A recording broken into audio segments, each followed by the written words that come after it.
مشاهدينا الكرام، السلام عليكم ورحمة الله وبركاته. أهلا بحضراتكم ورفيق. كل عام وأنتم إلى الله أقرب وعلى طاعته أدوم. ساعة ونقف إن شاء الله، أو يقف الحجيج بعرفة. كل سنة وحضراتكم بخير. نتمنى إن شاء الله أن يتذكرون الحجيج بالدعاء إن شاء الله هناك، وأن يكون هذا الحج مقبول والذنب مغفور إن شاء الله، ويعودوا إلى أراضي الوطن بسلامة الله. وإن شاء الله للصائمين غدا، ونتمنى أن يعين المولى سبحانه وتعالى على صيام الغد إن شاء الله والوقوف بعرفة، والله يتقبل منا يا رب العالمين. نسأل حضراتكم الدعاء. الحقيقة نبدأ مع حضراتكم يعني هذه الحلقة في هذه الظروف أو في هذه المناسبة، لكن هي شديدة الخطورة والحساسية أيضا. والغريب أن هذا الكتاب صدر من 2005 وحتى الآن لم يعني يتخذ رد فعل أو إجراء حقيقي لما فيه من كشف لأمور كثيرة جدا مع شديد الأسف. يعني ربما نبدأ مع حضراتكم مشاهدينا الكرام، كما يقول الكتاب: ربما كانت الشمس تمضي وقتها نحو رمال الصحراء الممتدة في نهاية يوم شاق من العمل، وقد تكون في طور الاستعداد للاستيقاظ لبدء يوم جديد. تفاصيل صغيرة، لكل إنسان حرية استخدام خياله في تشكيلها، لما لا؟ وهناك من يتجاوزون حدود هذه التفاصيل ويوظفون خيالهم في ابتكار تواريخ كاملة. اغتصاب الذاكرة، الاستراتيجيات الإسرائيلية لتهويد التاريخ. الكاتب الصحفي إيهاب الحضري بعد الفاصل.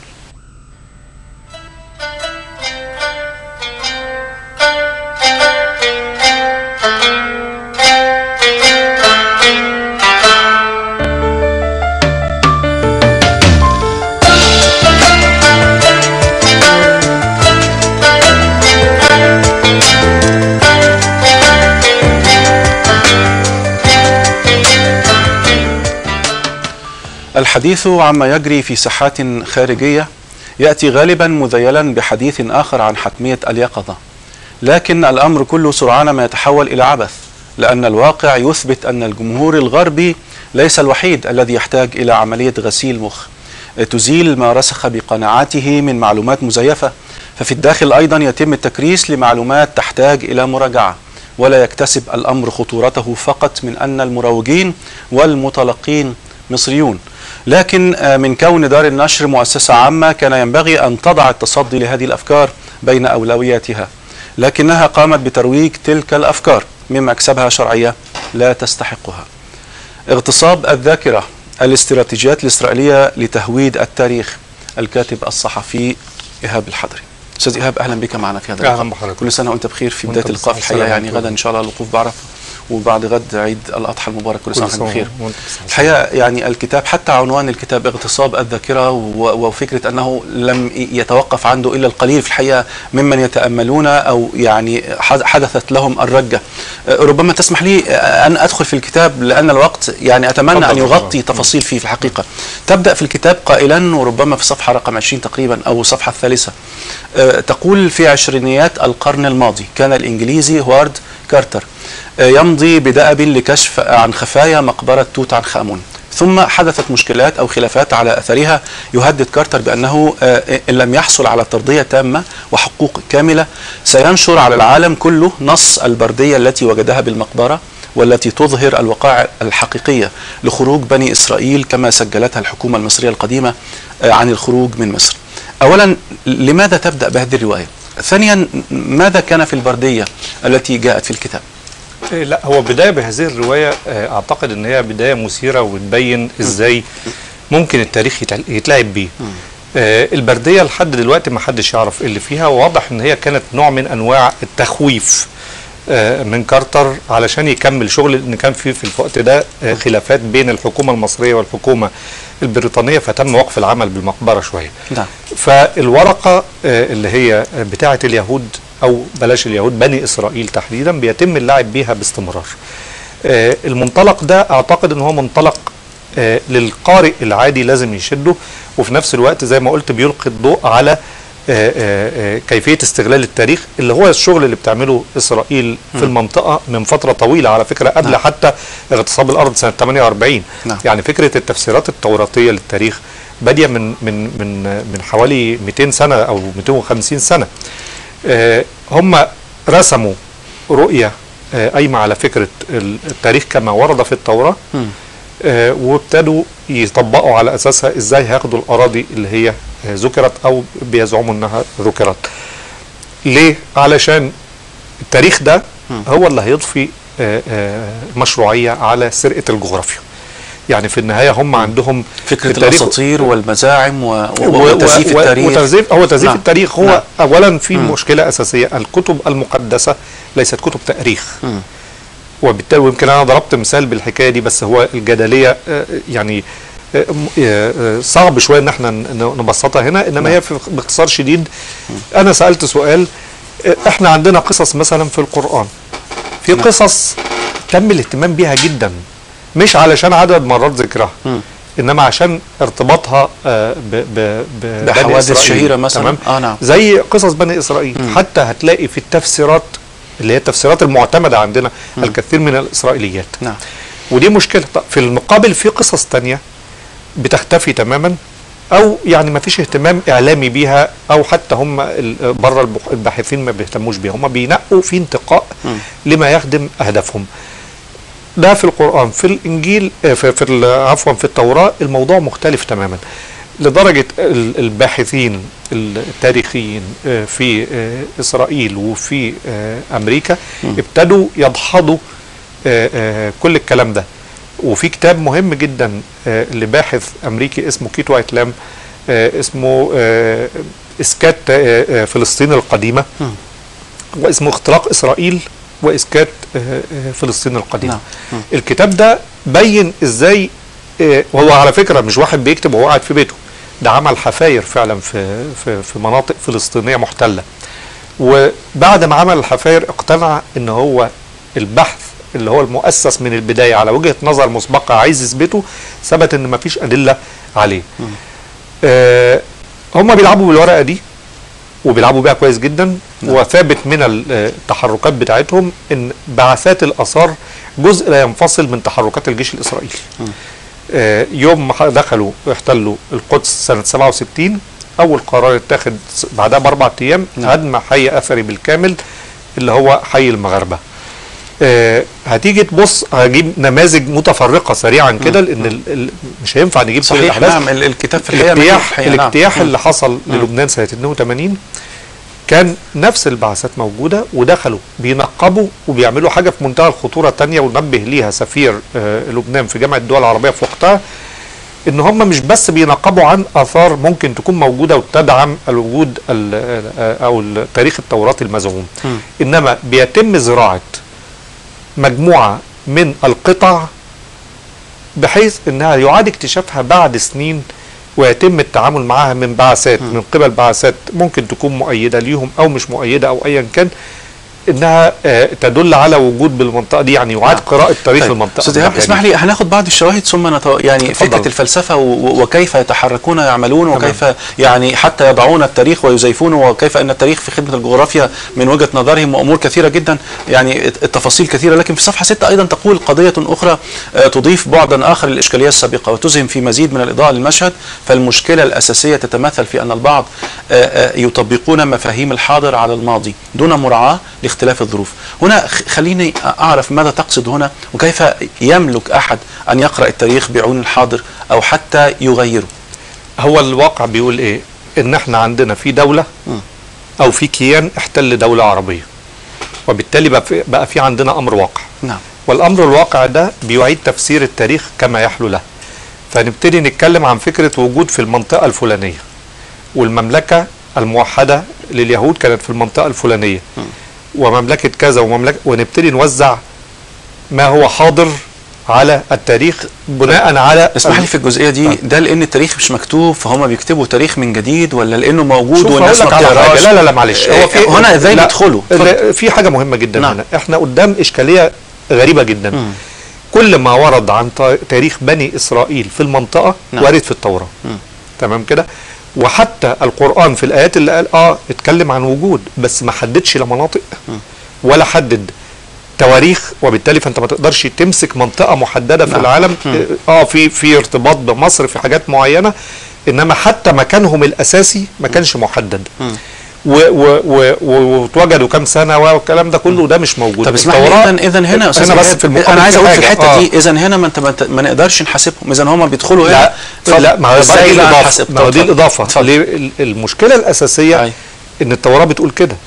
طيب لما نيجي نتكلم عن مملكه موحده وموجوده في مكان ما من العالم، ازاي النقوش المصريه القديمه والنقوش الفينيقيه، وهم الحضارتين اللي كانوا موجودين في نفس السياق الزمني اللي هم بيحددوه، لم يرد بها بالنقوش دي اي ذكر للمملكه الموحده. يعني احنا بنتكلم هنا، انت بتتكلم عن مصريين قدماء وفينيقيين كتبوا كل ما يتعلق بهم حتى بحياتهم اليوميه.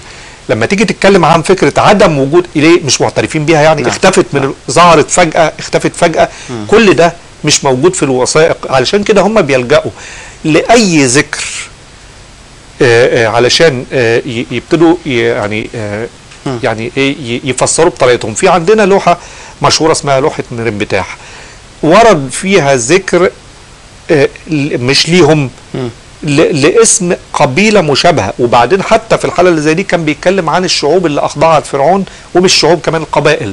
يعني تواجد مسكوا فيه، بالرغم من ان علماء الاثار مش المصريين كانوا موجودين لهم جذور، يعني علماء الاثار المصريين نفس مش المصريين اللي هم اللي على مستوى العالم، ما قدروش يثبتوا ان في صله بين دول اللي وردوا في لوحه مرنبتاح وفي بني اسرائيل.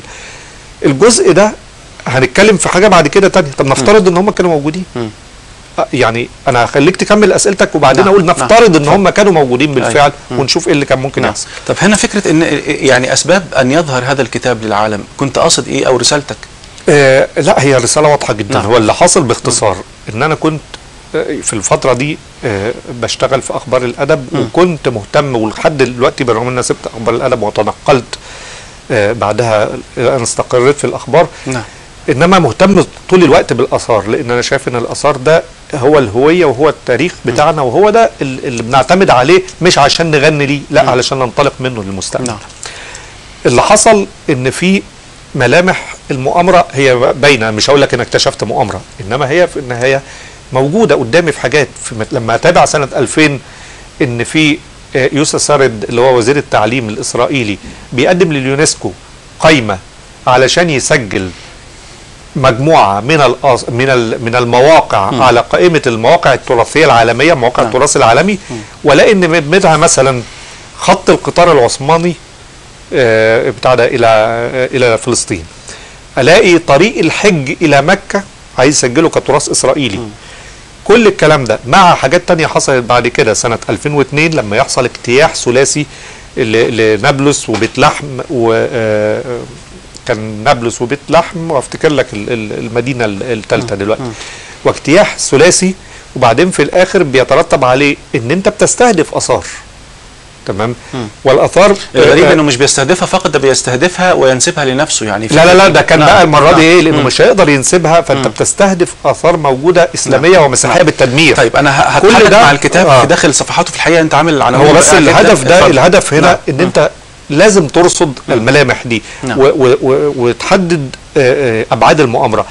المشكله الاساسيه ان في ناس كتير بتتكلم بس ما فيش معلومات. يعني انا تعبت جدا لان ما فيش معلومات. جهات الاثار وهيئات الاثار موجود في الكتاب في الحقيقه ده يعني نتيجه مخيف. يعني اسمح لي، التاريخ في خدمه الجغرافيا ده احد الفصول اللي انت، او الفصل الثاني تحديدا، او الفصل الاول. نعم. بتقول فيه في عام 1967 وبعد 4 أيام فقط من بدء الحرب اعطى ضابط اسرائيلي اشاره ربما باليد او امور من هذا القبيل ترتب عليها تقدم الجرافات لازاله حي اثري باكمله بالقدس، وهدم حي المغاربه وقتها كان مجرد بدايه. فبعد ايام تم الاستيلاء على المتحف الفلسطيني وتحويله الى مقر لدائره الاثار الاسرائيليه.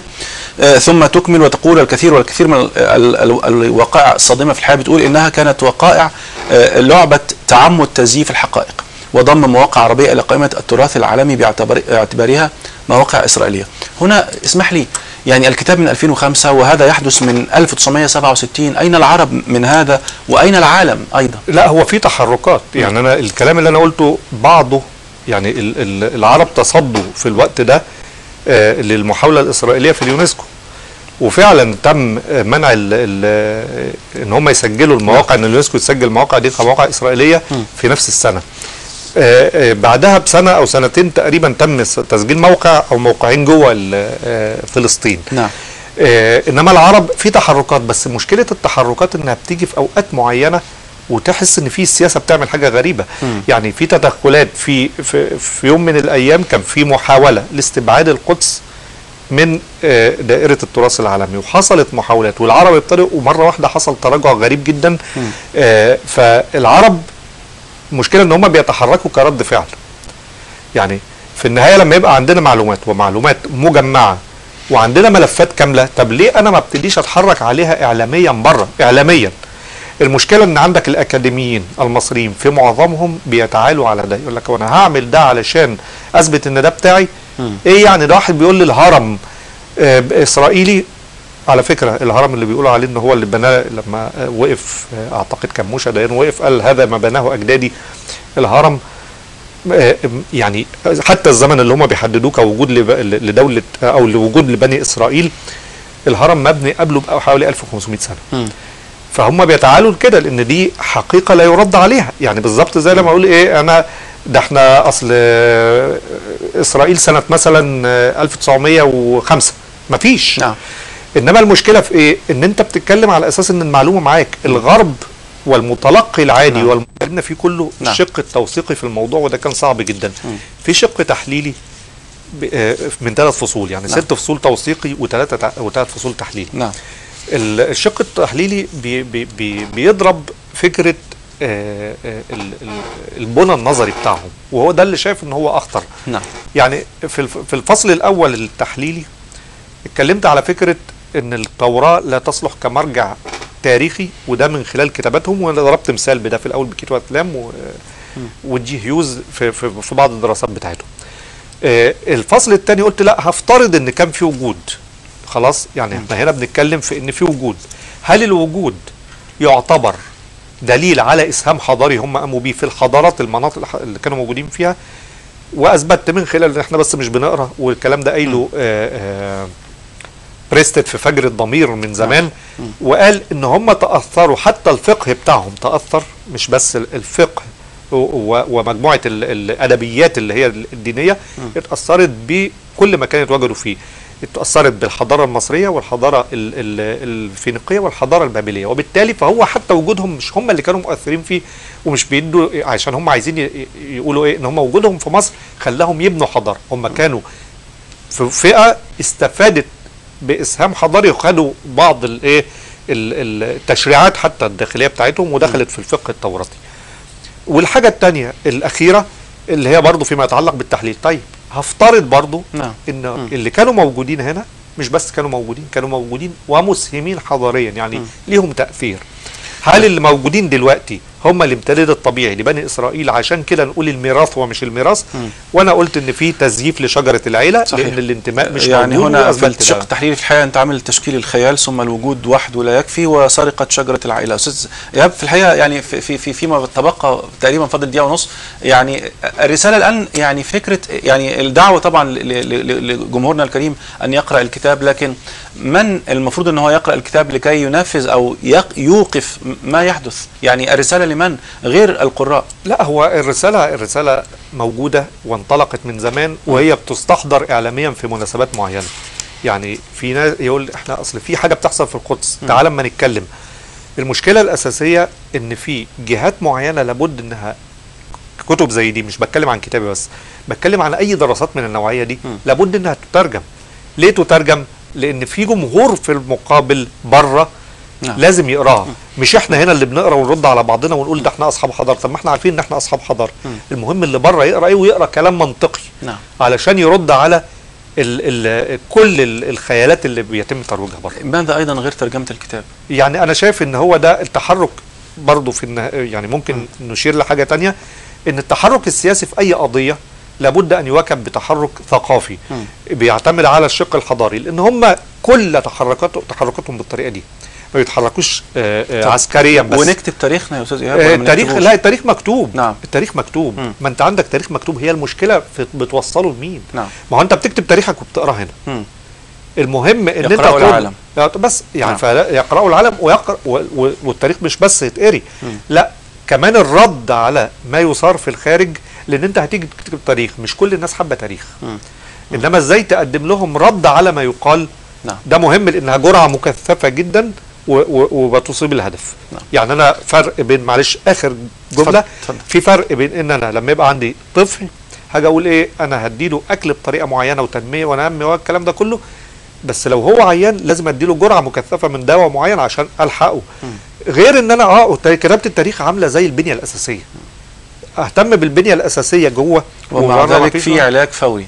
لازم العلاج الفوري. شكرا جزيلا لك. يعني ربما هي رسالة، أو نحن نحاول مرة جديدة أن نجدد الرسالة من خلال الكتاب اغتصاب الذاكرة. الكتاب طبع 2005، ويعني فكرة أن يترجم للعالم هذا مهم، وفكرة أيضا أن يتخذ الإجراء المناسب الذي يليق لوقف هذا يعني الاغتصاب للذاكرة، الاستراتيجيات الإسرائيلية لتهويد التاريخ. أنا بشكرك شكرا جزيلا. شكرا جزيلا، كل سنة وأنتم بخير. كنا مع حضراتكم مشاهدينا الكرام واغتصاب الذاكرة، الاستراتيجيات الإسرائيلية لتهويد التاريخ، والكاتب الصحفي إيهاب الحضري. بشكر حضراتكم مشاهدينا الكرام لحسن المتابعة. مرة جديدة كل عام وحضراتكم بخير. نلتقي معكم إن شاء الله في الأسبوع القادم وكتاب جديد في الرفيق. شكرا لكم، والسلام عليكم ورحمة الله وبركاته.